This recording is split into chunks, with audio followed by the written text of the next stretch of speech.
Nesta edição, o programa TVDH fala sobre o direito à adoção.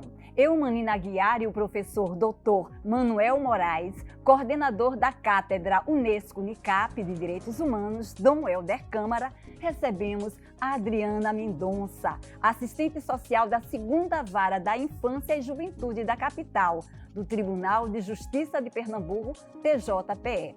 Começa agora o programa TV Direitos Humanos.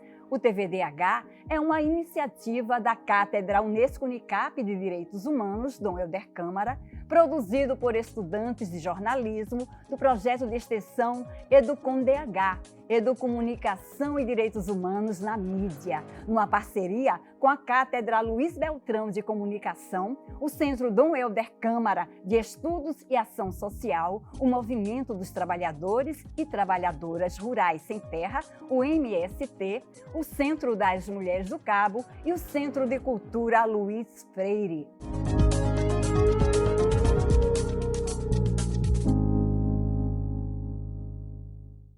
Em matéria publicada pelo Tribunal de Justiça de Pernambuco em celebração ao dia 25 de maio, Dia Nacional da Adoção, foi revelado um levantamento do Sistema Nacional de Adoção e Acolhimento, o SNA, do Conselho Nacional de Justiça, CNJ.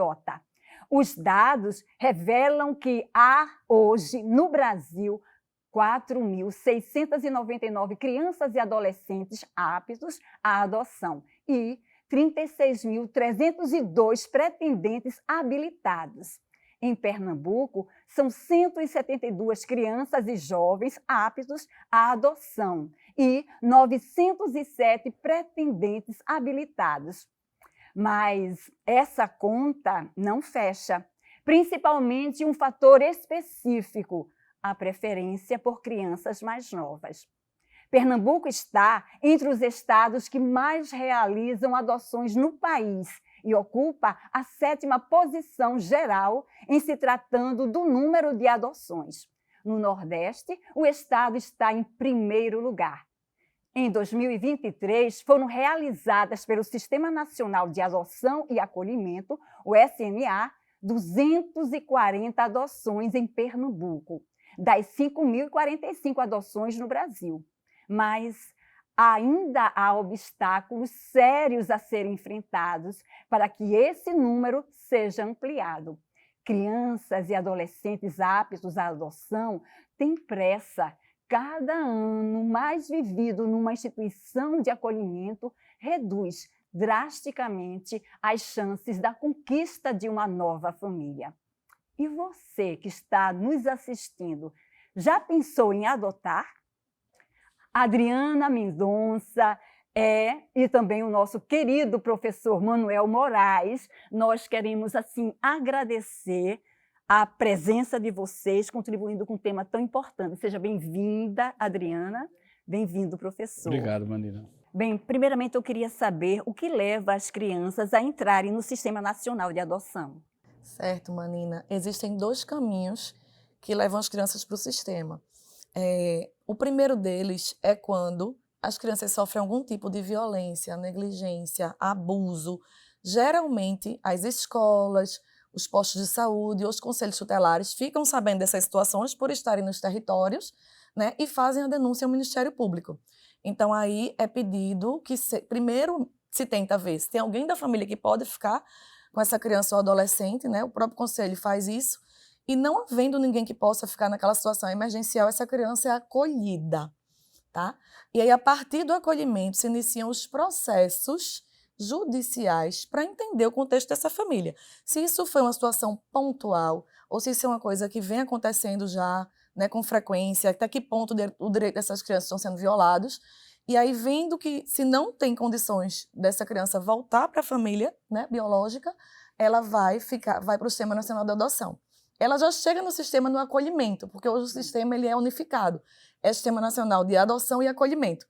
Então, quando acolhida, ela já está lá, mas ainda não disponível para adoção, né?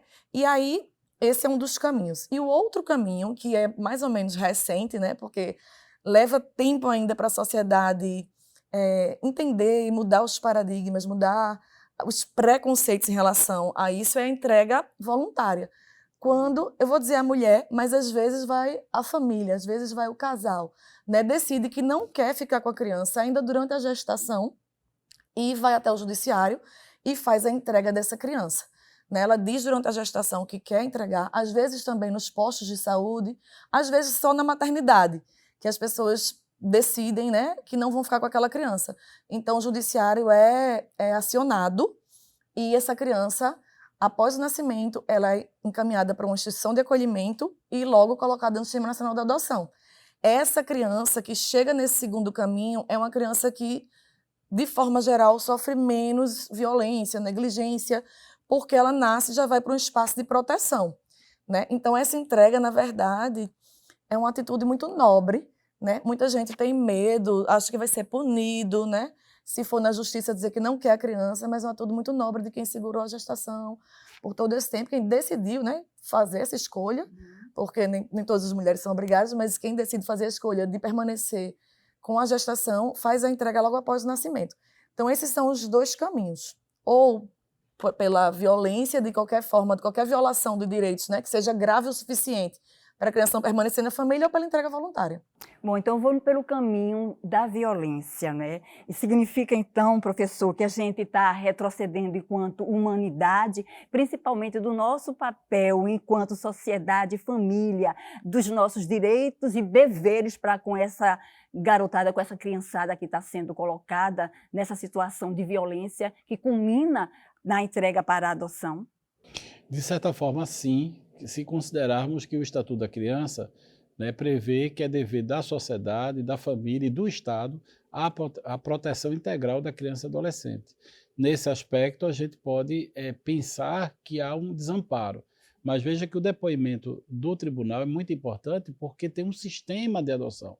A gente não está falando mais da roda dos enjeitados, veja, nós estamos falando de uma política pública, de direitos constitucionais, de garantias de proteção, de acolhimento. Essa criança é acolhida. O próprio processo de adoção é complexo, como foi dito, porque exige a necessidade de compatibilidade, a perspectiva de que se é viável aquele casal receber aquela criança, há todo um estudo psicossocial, assistentes sociais que visitam a casa, o ambiente doméstico, para saber se aquilo não é, de fato, uma tentativa também de tráfico de seres humanos, uma pessoa que não tem condições de criar a criança, mas tem um desejo em função até de outros problemas. Então, hoje, eu acho que um sistema de adoção significa um ganho, um avanço na perspectiva do interesse maior da criança. Olha, no início do programa, Adriana Mendonça, nós colocamos o quantitativo, não é, de crianças e de pretendentes à adoção. E a gente fez uma contazinha rápida, é quase 6 vezes mais o número de pretendentes para de crianças. Mas essa conta não fecha. Por quê que ainda não zerou isso? É estranho, né, pensar por que tem mais pretendentes, menos crianças, e essas crianças não são adotadas. Mas, na verdade, a resposta é porque a gente tem pretendentes que buscam perfis diferentes dessas crianças.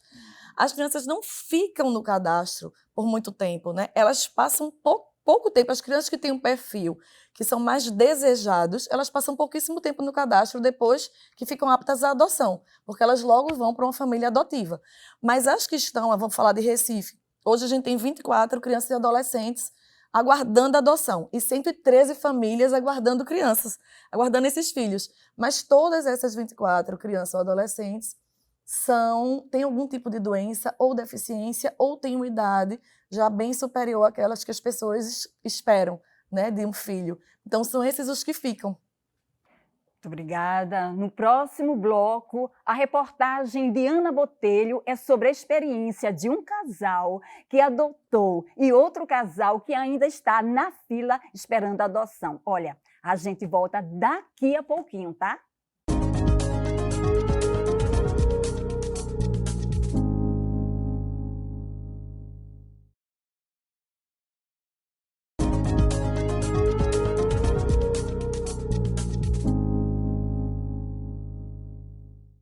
Estamos de volta com o segundo bloco do TVDH, que nesta edição fala sobre direito à adoção. Agora, a gente acompanha a reportagem de Ana Botelho. O ato de adotar é um gesto de amor e dedicação que muitas pessoas acabam enfrentando com o objetivo de formar ou expandir a sua família. Aqui em Pernambuco, esse gesto é ainda maior, pois o estado lidera o ranking de adoções de crianças e adolescentes em todo o Nordeste. Segundo o último levantamento do Sistema Nacional de Adoção e Acolhimento, Pernambuco registrou 240 das 5.045 adoções promovidas no Brasil. João Guilherme e Maria Eduarda estão na fila de adoção. Cheios de expectativas, eles se preparam emocionalmente e logisticamente para receber novos membros em suas vidas. Para eles, a espera é uma oportunidade de aprender e se fortalecer, enquanto sonham com um dia em que terão seus filhos nos braços. Eu sempre tive certeza que eu não queria ser mãe biológica, eu nunca tive vontade de engravidar, mas acabou que foi uma descoberta, assim. João é adotado e no início da relação a gente nem pensava, assim, sobre isso. Mas em algum momento a gente olhou um pro outro e disse, velho, faz sentido. É uma coisa que eu achava muito bonita na história dele e também é uma coisa que eu sempre tive vontade, sabe? Eu sempre tive curiosidade, assim, sobre esse universo adotivo. E aí a gente foi amadurecendo a ideia e ao longo do processo, quanto mais a gente amadureceu, mais a gente tinha certeza de que realmente esse era o tipo de maternidade e paternidade que a gente queria exercer. A gente sabe que a vinda dessas crianças, dessas duas crianças, vai exigir da gente algumas remodelagens no nosso dia a dia, principalmente em relação ao trabalho, e a gente vem conversando muito. É até uma dica de quem ainda não recebeu as crianças, mas de quem já está vivenciando há alguns meses, para as pessoas que estão começando, sejam muito honestas e honestos, entendam no final das contas que a vida vai mudar, mas que não necessariamente isso precisa ser uma coisa ruim, muito pelo contrário, né? Entender que é uma nova aventura, digamos assim, uma nova jornada que está começando e ter essa autoconsciência e construir uma harmonia entre essa ideia de o que era e o que vai ser a partir dessa chegada, para a gente é bem importante. Gessé e Tútia já realizaram o sonho de adotar 3 crianças.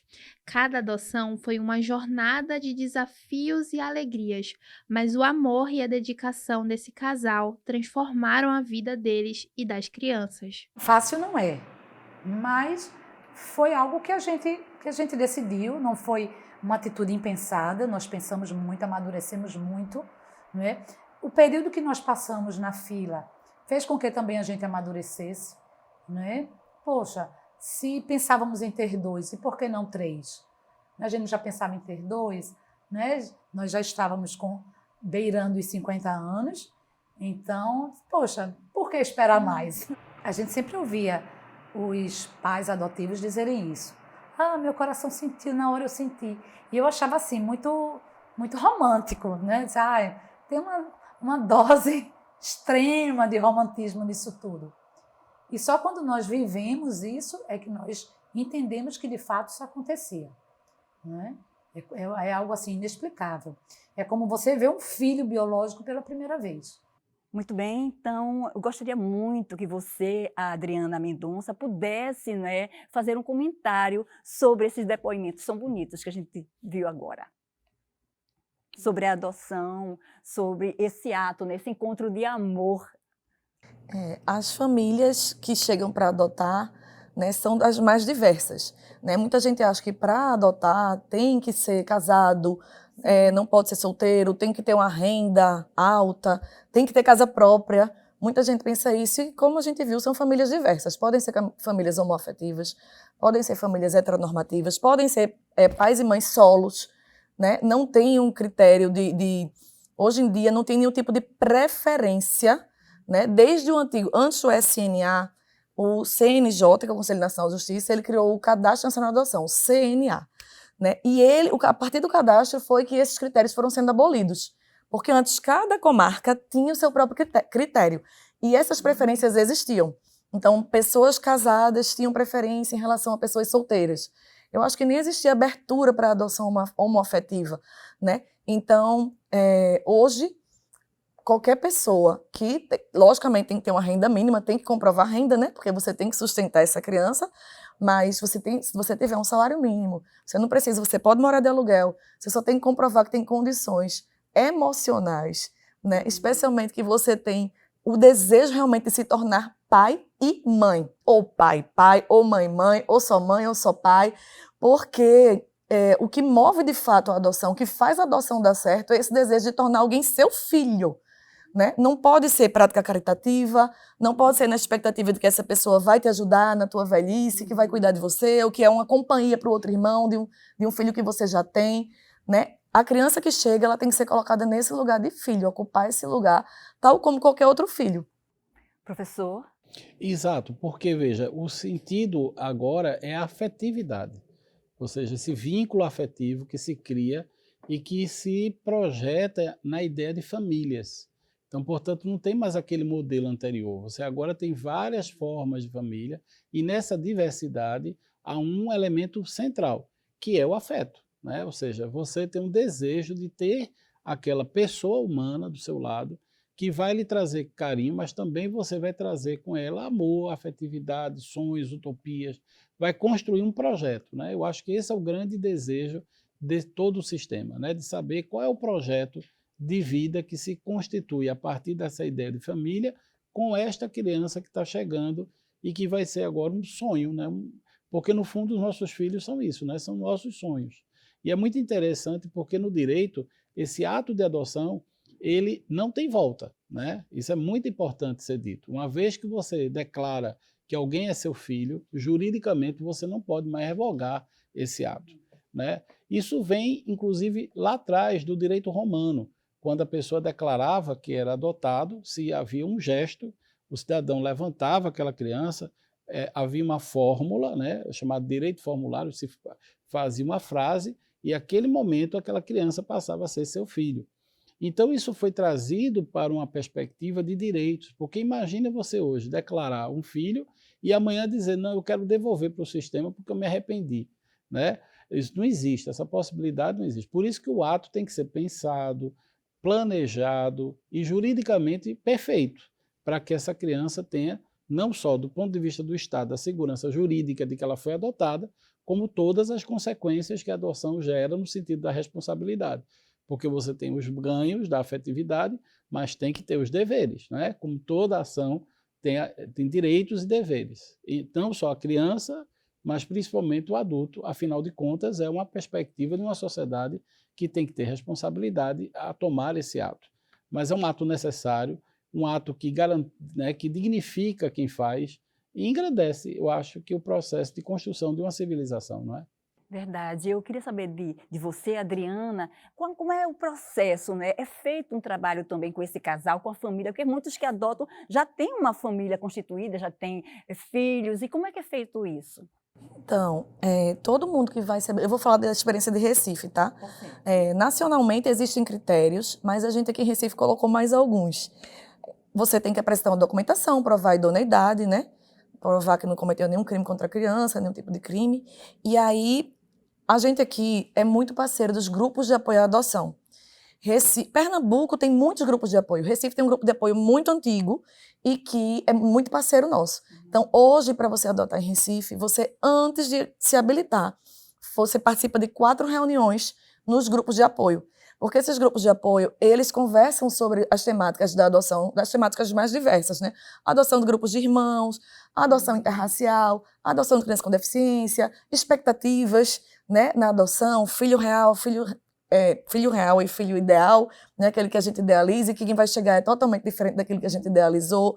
Então, é necessário essa preparação prévia. E os tribunais todos têm que fazer também um encontro de preparação, que aí já a gente traz outras questões, né? Os grupos de apoio à adoção vão trazer questões mais relacionadas à vivência e a gente traz também as questões jurídicas, tudo que é relacionado à adoção, que o judiciário pode contribuir com essa família, porque ela vai estar informada e fazendo a atitude de acordo realmente com a realidade, né? A gente traz o máximo de realidade, de pé no chão, para que essa família entenda o processo, entenda como essas crianças chegam, porque você tem que saber a história prévia do seu filho, né, para compreender, para ajudar, para acolher essa criança. Então, essa preparação toda é feita previamente. Obrigada.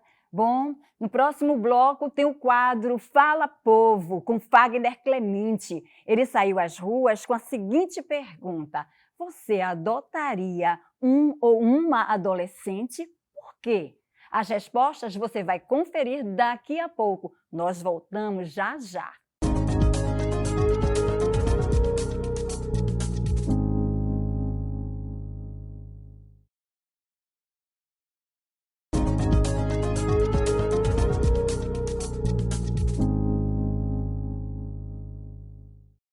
Estamos de volta com o terceiro bloco do TVDH, que nesta edição fala sobre direito à adoção. Agora, vamos ouvir o que dizem as ruas. É a hora do quadro Fala Povo com Fagner Clemente.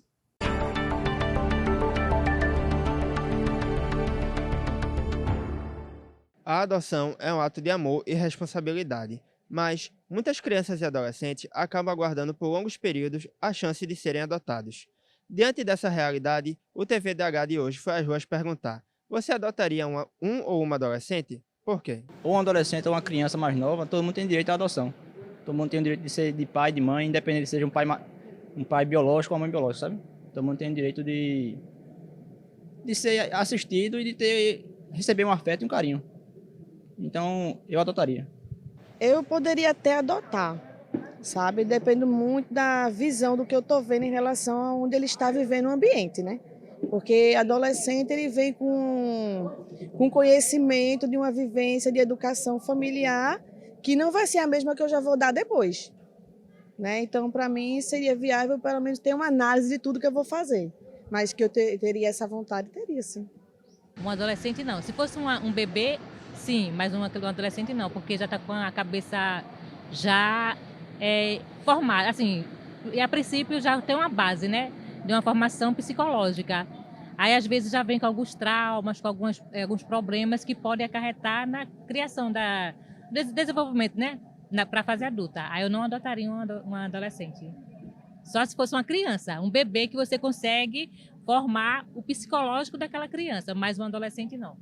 Bem, professor, Adriana, como vemos, né, a sociedade ora adota, ora pensa um pouco mais, ora não. Eu queria que vocês comentassem sobre isso, principalmente você, Adriana.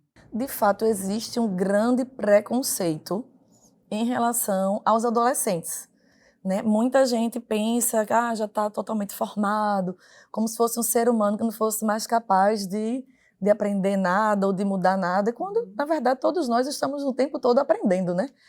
E a gente também responde muito ao ambiente, né? Então, se esse adolescente ele é colocado num ambiente que é saudável, que vai trazer benefícios para ele, certamente ele também se comportará de uma maneira diferente.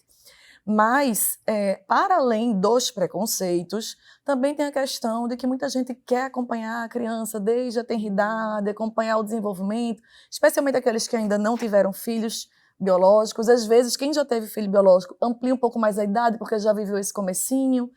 Mas, de fato, a gente precisa cuidar dessa família que opta por adotar um adolescente, né? Para que ela, como eu disse no bloco anterior, ela tenha dados de realidade, né? Primeiro, saiba como é que um adolescente é, porque adolescente, de forma geral, ele já é uma fase da vida bem diferente, né? Todos nós passamos e sabemos. De amplas transformações, amplas transformações. Hormonais, de pensamento, Exato. de tudo, de então, às comportamentos. vezes, o adolescente está mais introspectivo em relação à família, está mais próximo dos amigos, aí isso causa um estranhamento na família adotiva, que pensa que é com ela, leva para o lado pessoal, quando, na verdade, é uma fase da vida, né? Mas já tem gente que diz, não, prefiro um adolescente que já me acompanha para tudo, né? Eu já posso ir no cinema assistir os mesmos filmes, né? Tem programas que, de fato, a gente não pode fazer com criança pequena, mas com adolescente é mais fácil. Contudo, eu acho que o mais importante é que as pessoas elas pensem muito bem, amadureçam o seu projeto adotivo e tomem a decisão que acho daquilo que é possível para elas, como eu disse, para transformar em filho. Né? Que ela tenha consciência de que essa pessoa vai chegar e vai ser teu filho. E aí você tem que acolher com toda a história, com o comportamento, que ele chegue com o tempo, né? E ir ajustando, e ensinando novos caminhos, né? Caminhos pelo afeto, pelo amor, coisas que muitas vezes esses adolescentes não tiveram a oportunidade de vivenciar. Mas é super possível, temos histórias lindas de adoção de adolescentes. E aí, professor Manuel Moraes, a gente observa que nessa faixa da adolescência, dessas expectativas, a gente pensa no processo deles, já houve negações na sua vida, né? Então, Como é que a gente pode, à luz dos direitos humanos, compreender a importância dessa adoção, desse ato de amor, desse encontro, né, entre as pessoas, principalmente quando a gente coloca o que a Adriana Mendonça coloca, né, das expectativas que se geram a partir de um perfil sonhado, mas que não é o real. A gente encontra muito em sala de aula, né? Eu acho que o maior exemplo é quando os alunos eles demonstram que foram adotados na sua plenitude, né? Então eles têm seus pais.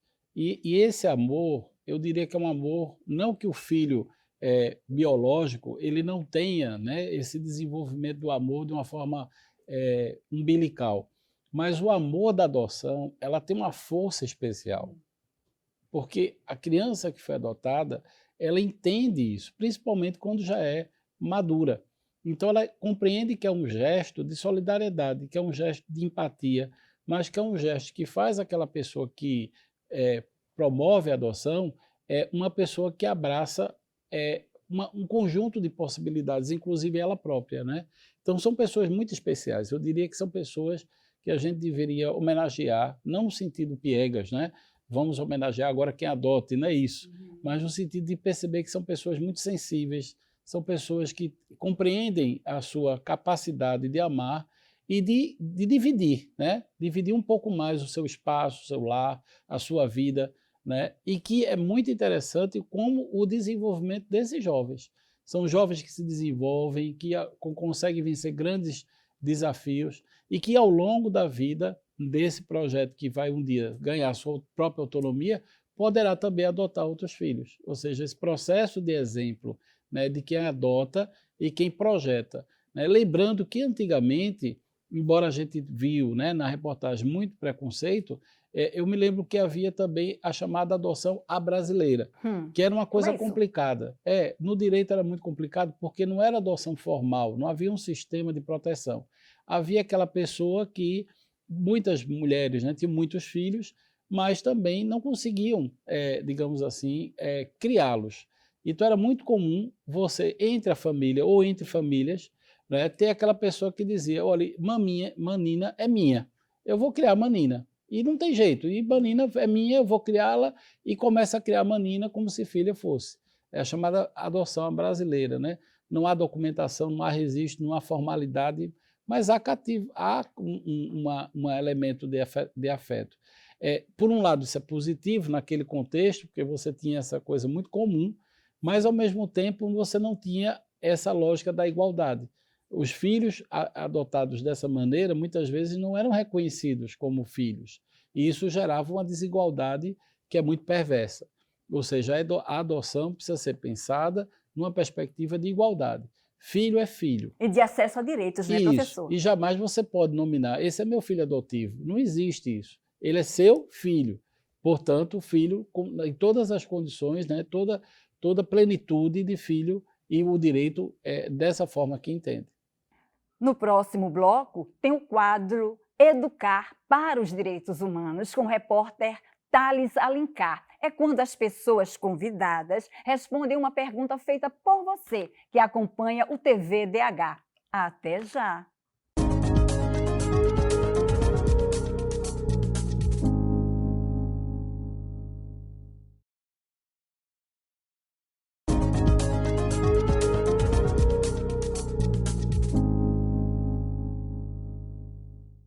Estamos de volta com o quarto bloco do TV Direitos Humanos, que nesta edição tem como tema Direito à Adoção. Agora, a Adriana Mendonça e o professor Manuel Moraes respondem a uma pergunta enviada por quem acompanha o nosso programa. É o momento do quadro Educar para os Direitos Humanos, com Thales Alencar.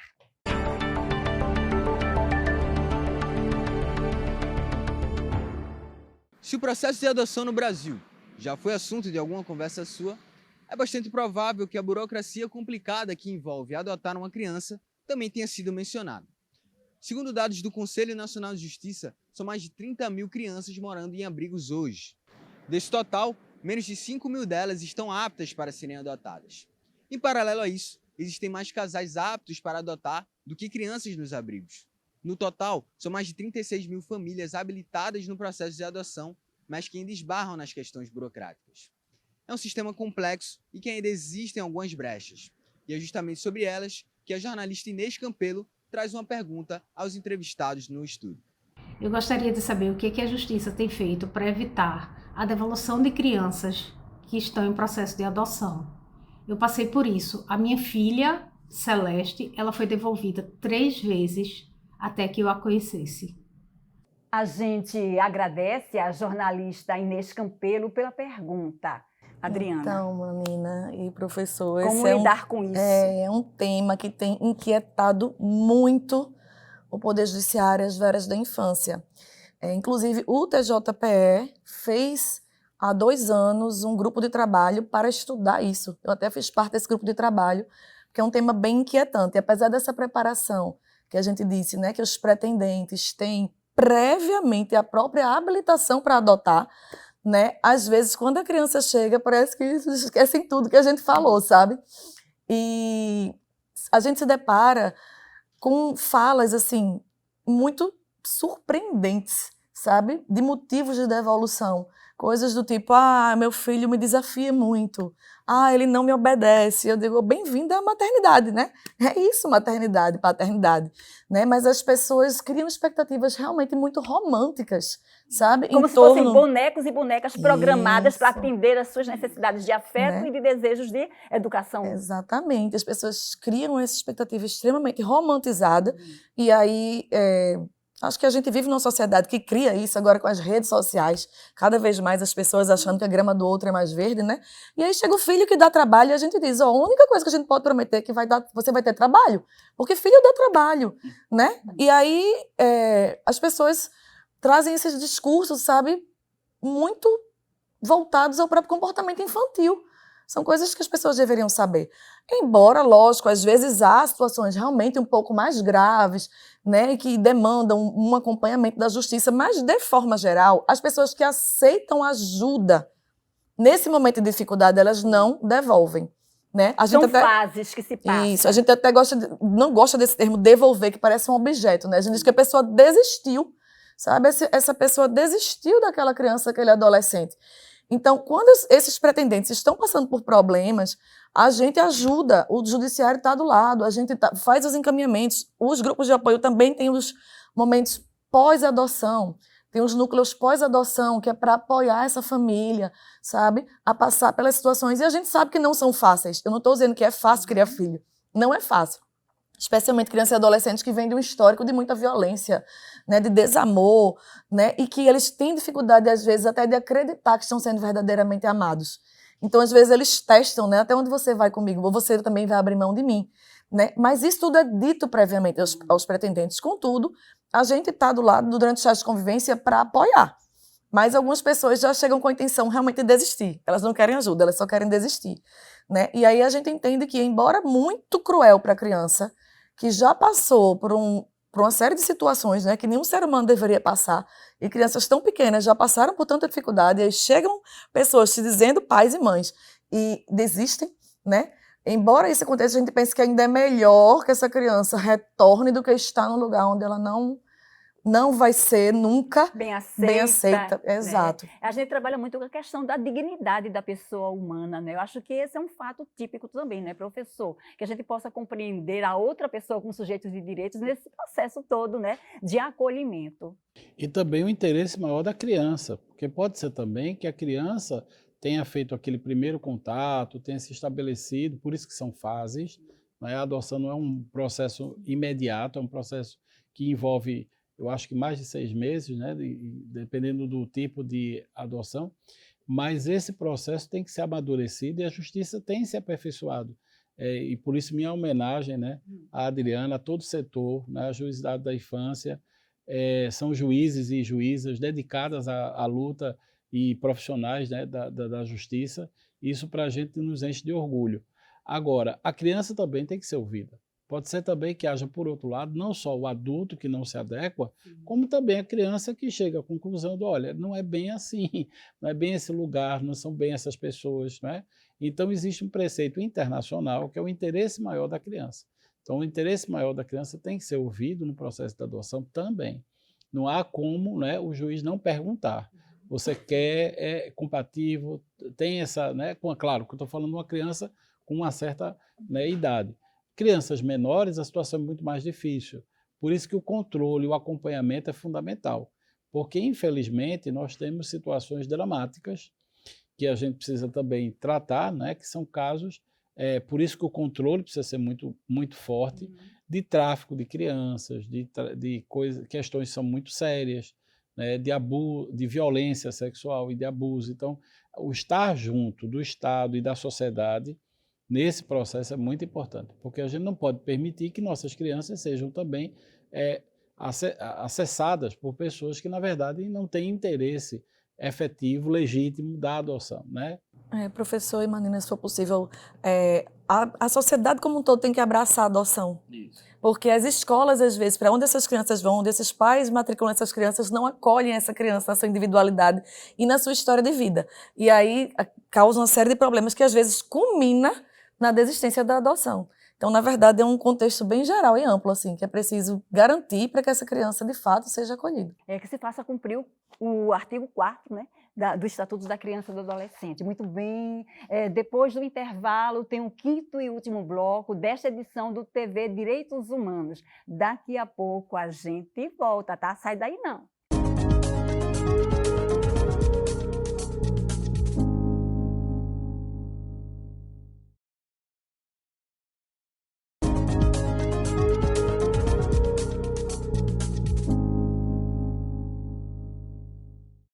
Chegamos ao 5º e último bloco do programa TVDH, que nesta edição fala sobre direito à adoção. Para isso, contamos com a presença do professor Dr. Manuel Moraes, coordenador da Cátedra Unesco-Unicap de Direitos Humanos, e como debatedor. E a nossa convidada é a Adriana Mendonça, ela é assistente social da 2ª Vara da Infância e Juventude da capital, do Tribunal de Justiça de Pernambuco, o TJPE. Bom, a gente está se encaminhando, né, já para a finalização do programa, mas a gente viu também no site do Tribunal de Justiça de Pernambuco que há também outras formas de ajudar crianças e adolescentes que estão ainda no processo, né, da espera de uma adoção. Que formas são essas, Adriana? O tribunal ele tem alguns programas, né? Tem a busca ativa, que é o Ciranda Conviver, que é da SEJA, junto com a Coordenadoria da Infância, que é de todo o Estado, né? Aquelas crianças que a gente não consegue adoção dentro do Sistema Nacional de Adoção, elas são colocadas as imagens e vídeos em redes sociais e temos conseguido adoções incríveis através desse programa, né? De fato, e também dentro desse programa existe a proposta de apadrinhamento. Apadrinhamento que pode ser afetivo, né? Ou o apadrinhamento que pode ser financeiro. Algumas crianças e adolescentes, na verdade, que não são adotados, a gente tem feito muitas campanhas, o tribunal tem feito muitas campanhas para montar a casa desse adolescente, né? E aí... Porque tem uma idade, há 18 anos ela sai... não necessariamente sai, né? Assim, Como é que é esse processo? Então, a gente usa abrigos, de fato, a proteção, pela lei, é garantida até os 18. Mas os abrigos dão uma segurada, né? Até que esse adolescente, que é muito jovem ainda, né? Tem alguma condição de viver de forma autônoma, né? Então, por exemplo, esse apadrinhamento é uma forma de ajudar para montar a casinha dessa pessoa, né? Para que ela comece a vida ali com um mínimo garantido, né? E outros encaminhamentos são feitos através de capacitações, cursos profissionalizantes, mas é muito importante, assim, que apadrinhamento é uma coisa, adoção é outra, né? Quem quer apadrinhar tem que ir realmente com o espírito da ajuda e, assim, livre de qualquer... expectativa para qualquer expectativa. Pode até ser, alguns padrinhos até se tornam pais, né? Mas se não houver pessoas interessadas dentro do Sistema Nacional de Adoção. Mas quando não há pessoas interessadas e os padrinhos a partir daquela convivência desejam, também é possível adotar seus afilhados, mas não é o caminho para a adoção, né? Porque às vezes tem gente que quer fazer um testezinho ali. Não é o caminho realmente é se habilitar, né, na sua comarca, na cidade onde você mora, e entrar no Sistema Nacional de Adoção para esperar uma criança dentro do perfil que você almeja. Que é a forma mais correta, mais séria e mais eficaz, né, para chegar até essa criança. Aí eu também busquei no site e tem uma coisa interessante, porque a mídia geralmente trata crianças e adolescentes, fazem um sensacionalismo, né? Aquelas campanhas que agem por um momento e depois dissipa. E o TJPE tem uma ação que eu achei bastante interessante, é a divulgação de foto e de uma pequena apresentação para conhecimento de quem está para adoção. Por exemplo, eu peguei uma historinha. A Aparecida está lá, ela tem 17 anos, ama cantar, é uma jovem muito esforçada com os estudos, faz cursos profissionalizantes, ela faz unha de gel, é transista, sabe cortar e escovar cabelos e deseja muito ter uma família para se sentir amada e protegida. Professor, essa é uma forma diferenciada de aproximação junto às pessoas na busca, né, desse encontro da adoção? É uma forma, é um caminho digno desse contato, dessa sensibilização? Sem dúvida, veja, numa sociedade materialista como a nossa, em que as pessoas são educadas para o sucesso, e o sucesso muitas vezes é apresentado para as pessoas numa perspectiva muito individualista, não é? E que o sucesso é todo um conjunto, né? Um caminho em que a pessoa parece que vai virar uma espécie de modelo, né? Principalmente a partir dessas redes sociais. A pessoa se deparar com o humano que nós somos é se deparar com a adoção, não é? É compreender que você não é um sucesso quando você não consegue dividir esse sucesso com ninguém. Imagina que vida fútil vivemos uma vida dessa, termos o sucesso que temos e não termos ninguém que conta a nossa história quando a gente se findar. Porque isso vai acontecer, né? Então, o ter filhos na Grécia, na Roma, na tradição judaico-cristã, sempre foi a ideia da esperança de que a gente continua nesse mundo a partir dos nossos filhos, que são filhos biológicos ou adotivos. Então, a perspectiva de permanência dessa terra é um pouco da partilha do que nós somos. É o germinar, a esperança, né? Então, imaginar Dom Helder, né, trazendo essa palavra para as pessoas, né, que a ideia da adoção é a ideia da partilha da vida. E a vida só existe quando ela é abundante.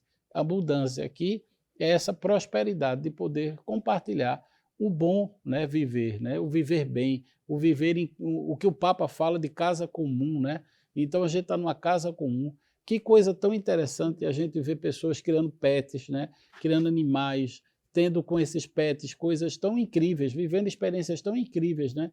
Mas que bom que seria que a gente tivesse uma sociedade que nenhuma criança precisasse passar pelo padecimento de não ter uma adoção e que tivesse essa criança também o seu pet, né? Ou seja, a criança podia estar junto dessa família, né, expandida que hoje a gente precisa construir, né? Adriana Mendonça, você tem acompanhado várias adoções. Eu queria que você, nesse finalzinho do programa, dissesse qual é a repercussão na vida de uma criança, de um adolescente, para que o pessoal que está ouvindo a gente possa sentir a grandeza desse encontro. Eu sou muito apaixonada, eu acho que eu tenho muito privilégio de trabalhar numa coisa que realmente eu sou apaixonada, né? Eu digo que é o final feliz, né, da história. Então, assim, a gente vê de fato as crianças crescerem em todos os sentidos, sabe? Crianças e adolescentes que às vezes têm alguma deficiência, têm alguma doença que está super limitado ali na instituição de acolhimento e quando vai para a família, um desenvolvimento, chega a impressionar em pouquíssimo tempo, né? Porque a gente, enquanto ser humano, a gente precisa ser visto, né? Individualmente, a gente precisa ser amado, a gente precisa ser aceito, né? E quando essa criança ela se sente neste lugar, realmente é impressionante. E é muito gratificante, assim, e os méritos são todos da família, viu, professor? Eu digo que essas famílias, né, que se propõem a amar alguém que não conhece, embora eu sempre acho que a gente ama quem não conhece, que o filho biológico a gente também não conhece. A gente também precisa adotar nossos filhos biológicos, que são diferentes de nós, que não vão dar continuidade exatamente ao que a gente queria, né? Cada um tem sua história. Mas, de fato, assim, é uma mudança muito bonita de se ver. É muito lindo ver uma criança sendo amada, crescer, poder se desenvolver, começar a falar dos seus gostos, começar a falar de tudo aquilo que ela realmente sente dentro dela e num espaço tão coletivo e que às vezes tão atribulado de crianças como é o abrigo, né? Ele tem que se padronizar ali. E depois ele vai se mostrando realmente o desabrochar, né? A adoção acho que permite se desabrochar.